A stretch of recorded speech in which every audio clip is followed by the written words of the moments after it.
Hello everyone, today I'll show you how to merge cells in Google Sheet. Open your Google Sheet. Firstly, I'll show you how to merge column cells, whole column. Click on this column and select here. You can select merge vertically and see this. Also you can merge all. And now I'll merge a row cells and click this row serial number select. I'll merge all and select to and see this. This row now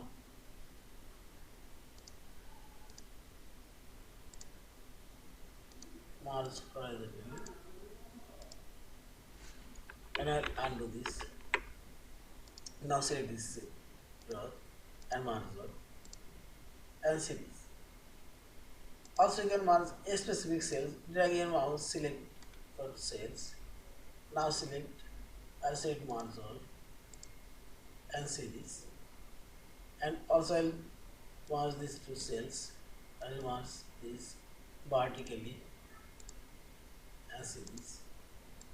Also I'll merge these two cells horizontally and merge also. Yeah, this is. Thank you for watching. Please subscribe, like, share and comments.